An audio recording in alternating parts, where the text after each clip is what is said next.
Daniel Whitcomb was 30 years old, and everything he owned in the world was spread across the dashboard of a 2009 Silverado, adding up, coin by coin, to $23.50. The truck smelled like it always did now, old coffee gone sour in a cup holder he'd stopped cleaning months ago, and underneath that, the damp, creeping mildew of a cracked windshield seal that let rain in every time it stormed. It was July in Baton Rouge, and the vinyl seat had gone soft and sticky with heat, pulling at the back of his shirt every time he shifted his weight. Outside, the cicadas droned so steadily, they'd stopped sounding like insects at all and started sounding like something the air itself was doing. He counted the bills twice. $15 in ones, the rest in quarters he'd rolled out of the truck's ashtray that morning. It had to last him until Thursday. Across the street, outside the Regions Bank branch, Cole Bertrand stepped out of a white Escalade that still had the dealer plates on it. Cole adjusted a pair of sunglasses that had probably cost more than the total contents of Daniel's bank account, laughed at something on his phone, and walked into the bank like a man who had never once in his life had to choose between gas money and a decent meal. 11 months ago, Cole had been Daniel's partner. Cole was also the reason there was no longer a business to be partner of. On the dash beside the loose change sat a small brass compass, its glass scratched and its needle sluggish, that had belonged to Daniel's great-uncle Otis. He kept it there out of habit more than sentiment. He wasn't sure why. His phone buzzed against his thigh, a voicemail. A number he didn't recognize, area code 337, somewhere down in Iberia Parish. He let it sit through 2 full rings of silence before he even looked at it. For almost a year now, every call that came from a number he didn't know had been someone wanting money from him he didn't have. A collector, a landlord's lawyer, Cole's lawyer once, which had been its own kind of insult. He almost didn't call back. He had no idea that not calling back would have cost him more than his own bankruptcy already had. The law office of Faucheux and Broussard sat on the second floor of a converted townhouse in New Iberia. Its conference room cooled to a degree that felt almost hostile after the heat outside. Daniel had been sitting in that cold air for 6 minutes before Preston Ledoux walked in. Preston was dressed for a different kind of meeting, a tailored seersucker suit that had never once touched a dry cleaner's rack for less than $40, a gold Rolex catching the overhead light every time he checked it, and a cologne, something cedar and expensive, that arrived in the room a full second before he did. He shook the attorney's hand first. He did not shake Daniel's. The will was read in under 9 minutes. Preston Ledoux, named executor, received $340, zero-zine in liquid trust assets, along with first refusal rights on what the document called unclaimed parcels. Language Preston seemed to already understand better than Daniel did. Daniel Whitcomb received a rusted tin box. Inside it, a tarnished silver signet ring, and a folded, water-stained deed to 4.5 acres of swampland in the Atchafalaya Basin, with one condemned structure on it appraised at $10.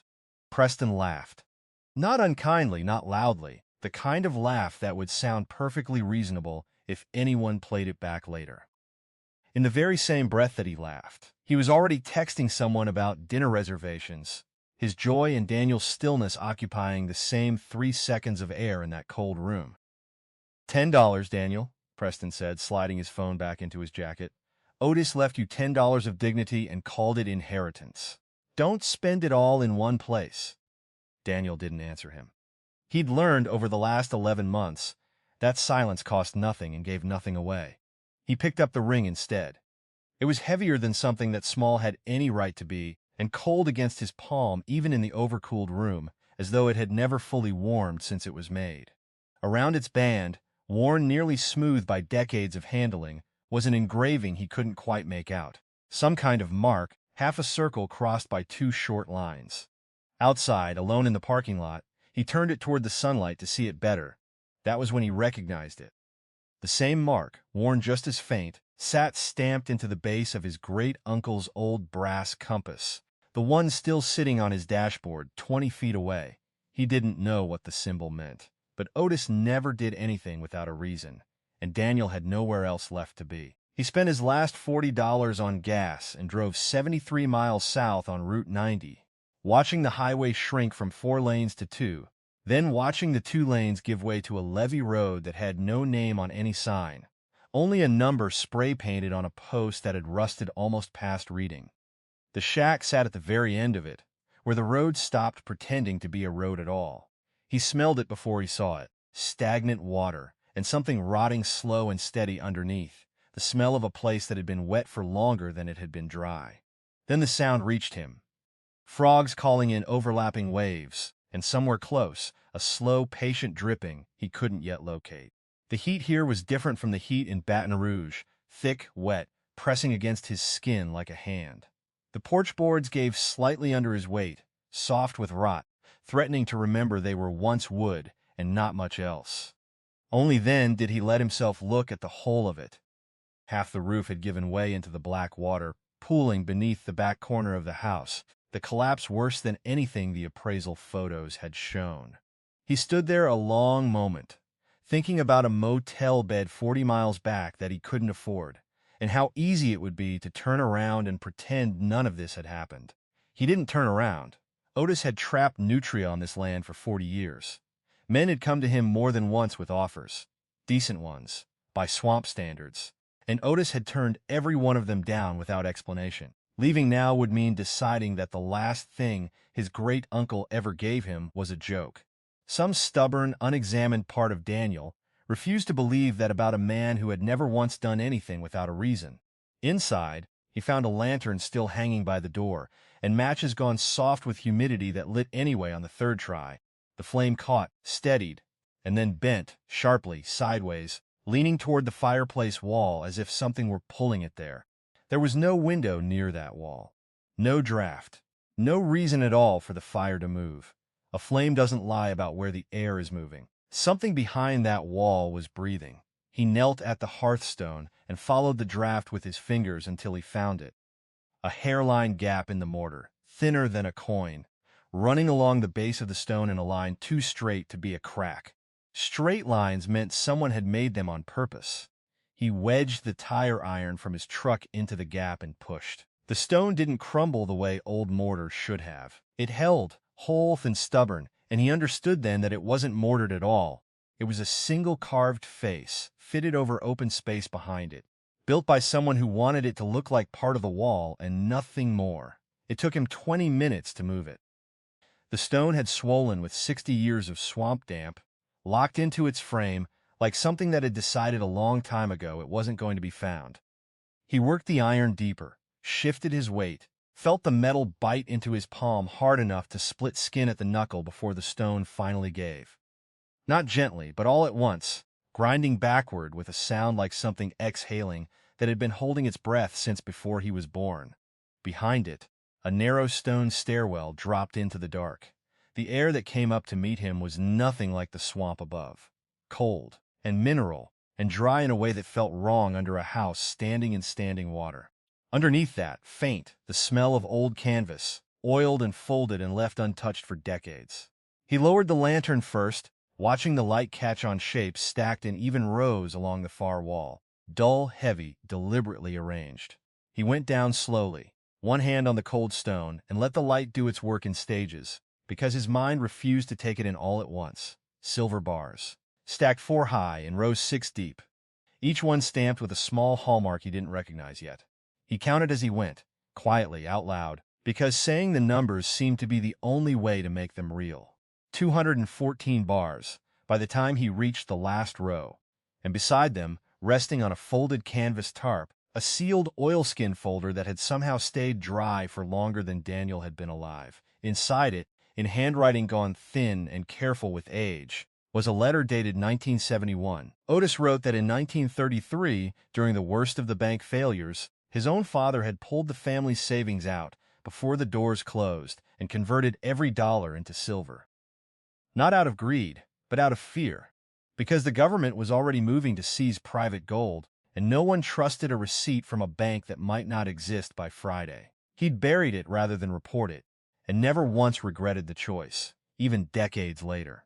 The letter didn't accuse anyone by name, but it mentioned, almost in passing, that Daniel should look closely at the mineral rights documents folded beneath the silver before he spoke to anyone about any of this.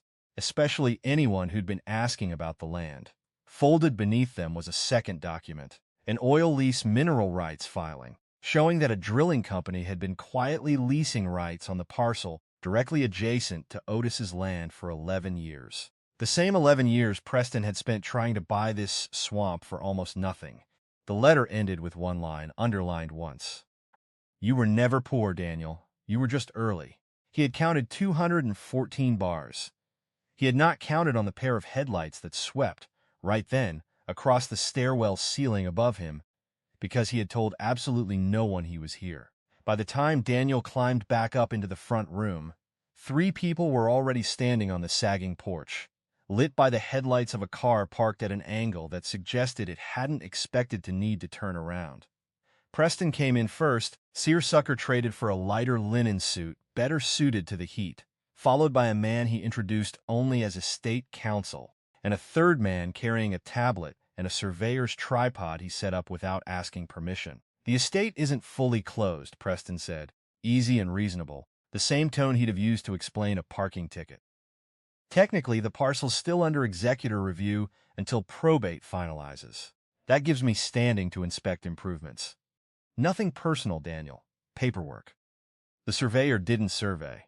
He pulled up a satellite elevation map on the tablet, and Daniel watched the man's finger land without hesitation directly on the spot beneath the hearth, a precision that made no sense unless someone had flagged unusual density readings on this land long before tonight. Preston's attorney spoke next, sliding a folder from his briefcase.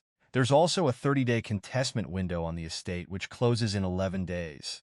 After that, as executor, Mr. Ledoux retains authority to initiate a forced sale on any unresolved parcel." Preston smiled, the same smile from the conference room. "Which is why I'm here being generous. $12,000, cash tonight. I'll buy the shack, the acreage, all of it, off your hands. More than fair, considering the appraisal." Daniel didn't look at the money. He didn't look at the contract either. "Which company holds the drilling lease on the parcel next door?" he said, calm. Not a challenge. A question. The kind a man asks when he already suspects the answer. Preston's smile didn't move, but something behind it did, a half-second too long before he answered with a name Daniel didn't recognize and didn't need to. The pause was small. Almost nothing. The kind of thing a man forgets he did the moment he's done it. The attorney set the settlement contract on the warped kitchen table, along with a pen. "We'd need this signed before sundown, Mr. Whitcomb. Otherwise, we'll have no choice but to file the forced sale motion first thing Monday." Preston tapped his Rolex almost gently. "The clock's already running, Daniel." Daniel looked at the paper. Then he looked at the folder in his other hand, and he understood exactly what he had to do. Daniel didn't pick up the pen. "Say the name again," he said, looking at Preston's attorney. "The drilling company. On the record, if you don't mind." The attorney glanced at Preston, then shrugged, as if it cost him nothing. He said the name a second time, slower. Daniel set the oilskin folder on the table beside the settlement contract and opened it to the second document. The mineral rights filing dated 1971, Otis's careful signature at the bottom, and a survey line drawn in faded ink that ran clean across the boundary between the 2 parcels. "That's the same company holding the lease your surveyor already mapped," Daniel said. "Except this document proves the boundary they've been drilling under runs onto this land. Not next to it, under it. Has for 11 years according to your own man's elevation data." For a moment, nobody moved. The frogs outside kept calling. Indifferent, the attorney reached for the document, read it once, then read it again, faster. Something shifted in his face, the flat, professional stillness of a man doing math he didn't want to be doing out loud. "That would mean," the attorney said carefully, not to Daniel, but to Preston, "that the company's been operating a mineral trespass for over a decade, on land it never held clear rights to." "That's not," Preston started. "That's a claim worth considerably more than $12,000, the attorney said, cutting him off, already reaching for his own phone. "Considerably more than the settlement you offered. Considerably more, frankly, than the trust assets you were given as executor." Preston smiled, the same easy, reasonable smile he'd worn in the conference room in New Iberia, the one that had called $10 a joke and dignity a punchline, didn't disappear all at once. It went first to calculation, his eyes moving fast over the document, like he could still find an exit in it. Then, slowly watching his own attorney's face confirm what he already suspected, it collapsed into something closer to panic. The surveyor had already stopped pretending to work. Both men were watching Preston now, not Daniel, watching the moment a confident man's position came apart in real time, in front of witnesses who had professional obligations of their own that had nothing to do with loyalty to him. Daniel let the silence sit a moment before he spoke. Calm, unhurried, the way he'd learned to be over 11 months of having nothing left to lose. $10, Preston. That's what you thought Otis left me. He closed the folder. Turns out it was worth more than everything you built on land that wasn't yours. Nobody argued the point. Nobody signed anything. The estate was still open. The lease dispute hadn't been filed. The silver downstairs hadn't moved an inch. None of it was finished. But something essential in the room had already changed hands, and every person standing on that porch knew it. Daniel folded the letter, walked past the truck that had once seemed like his whole life, and stepped down into the marsh grass to wait for the sun to finish setting on his own terms. The company settled the mineral trespass claim 8 weeks later for $1,900,000, choosing the number quietly rather than let it go to a courtroom where the figure could grow larger and more public. As part of the settlement, the company was forced to renegotiate its lease terms across the entire basin, this time with proper surveys and proper permissions. Preston was removed as executor before the estate ever closed, and within the month, under pressure from shareholders who had read the same filings. The surveyor once tried to hide. He resigned from the family development business entirely. No one at that company mentioned his name again in any press release. Daniel held clear title to all of it now. The land, the 214 bars of silver, and mineral rights that were, for the first time in 90 years, fully and legally his. He didn't sell the shack. He rebuilt it. With what was left after settling his own debts, he started something small and specific. The Whitcomb Basin Trust, a fund built to buy and restore the wetland trapper cabins scattered across the parish that were one bad hurricane away from disappearing entirely, along with whatever history they were quietly holding on to. The first cabin the trust restored was his own. He named it after Otis.